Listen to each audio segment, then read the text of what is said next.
Lemon rice ഉണ്ടാക്കാനായി പാനിലേക്ക് ലേശം എണ്ണ ഒഴിച്ച് കടുകും പെരിഞ്ജീരകവും കൂടി ഇട്ട് ഒന്ന് പൊട്ടിച്ചെടുക്കാം. ഇനി ഇതിലേക്ക് ചെറുതായി അരിഞ്ഞ ഇഞ്ചിയും നീളത്തിന് അരിഞ്ഞെടുത്ത സവാളയും പിന്നെ 2-3 മുളക്, നമ്മുടെ പച്ചമുളകും ലേശം ഉപ്പും കൂടി ഒഴിക്കുക. ഇതെല്ലാം കൂടി ഇട്ടൊന്ന് വഴറ്റിയെടുക്കാം. ഉപ്പ് ഞാനിവിടെ പൊടിയുപ്പല്ല, ഞാൻ വെള്ളമാക്കി വെച്ചിരിക്കുന്ന ഉപ്പാണ് ഒഴിക്കുന്നത്. നിങ്ങൾക്ക് പൊടിയുപ്പ് വേണമെങ്കിൽ ചേർക്കാവുന്നതാണ്. ഒരു 2 മിനിറ്റ് ഇതിനെ ഒന്ന് അടച്ചിട്ട് വേവിക്കാം.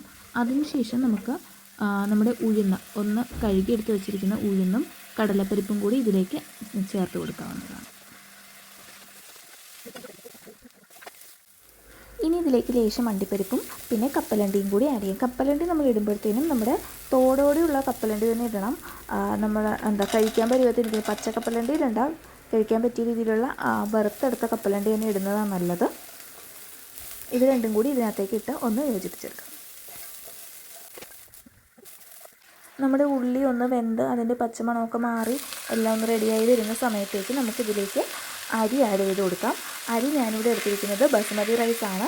ഒരു 3 വെള്ളം കഴുകിയെടുത്ത ബസുമതി റൈസ് ഇതിനകത്തേക്ക് ആഡ് ചെയ്ത് കൊടുക്കുന്നുണ്ട്. ഇനി ലേശം വെള്ളം കൂടി ആഡ് ചെയ്ത് നമുക്ക് ഇതൊന്ന് വേവിച്ചെടുക്കാം. ഇതോടൊപ്പം തന്നെ ഇതിലേക്ക് ഒരു ലേശം മഞ്ഞൾപ്പൊടിയും പിന്നെ ഉപ്പും കൂടി ചേർത്ത് കൊടുക്കണം. മഞ്ഞൾപ്പൊടി നമ്മുടെ അരിക്ക് ആ ഒരു മഞ്ഞ കളർ കിട്ടാൻ വേണ്ടി, നമ്മുടെ ലെമൺ റൈസിന് ഒരു മഞ്ഞ കളർ കിട്ടാൻ വേണ്ടിയിട്ടാണ് മഞ്ഞൾപ്പൊടിയും പിന്നെ ഉപ്പും കൂടി ചേർത്ത് വെള്ളം ഒഴിച്ച് ഒന്ന് വേവിച്ചെടുക്കാം.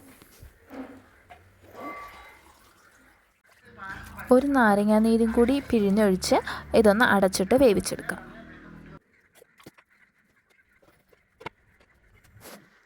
നമ്മുടെ റൈസ് ഇവിടെ റെഡി ആയിട്ടുണ്ട്.